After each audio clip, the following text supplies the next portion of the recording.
with these new fences surrounding San Francisco's federal building. Good evening, I'm Elizabeth Cook.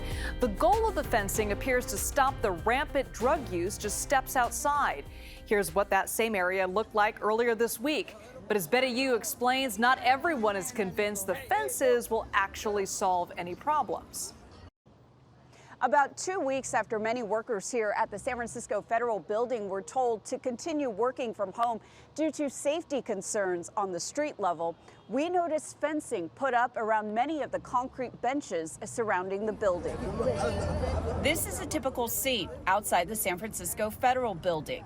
It's home to one of the most brazen open-air drug markets in the city. This week, I saw new fencing around certain corners near Mission and 7th, where users and dealers usually congregate. That's where I met a woman who prefers to go by the name Courtney and her 2 dogs. I think it's stupid. Like, it's not going to stop anything. It's not going to stop people from hanging out over here. They leave an open area for people to still get in. We noticed that people still gathered on benches that were not fenced in. Across the street, there are encampments. Courtney said she was recently evicted from an SRO, and though she doesn't hang out here often, she understands the draw to the area. Like, San Francisco is known for the drug trade. Last month, federal officials advised hundreds of employees to work remotely due to safety concerns and crime. Some workers who do come in are being escorted. These people ain't trying to bother nobody. Where are they gonna go? I mean, like, if you stop them moving here, they're gonna move somewhere else, and it's gonna cause a problem somewhere else. Today, Mayor London Breed tweeted that the city increased efforts to shut down open-air drug markets in the Tenderloin and Soma 3 months ago. In that time, local and state law enforcement increased arrests and seized significant amounts of drugs, including fentanyl. She also said outreach teams continue to offer services. But, I mean, it's up to the individual to actually take part in it and want to do it.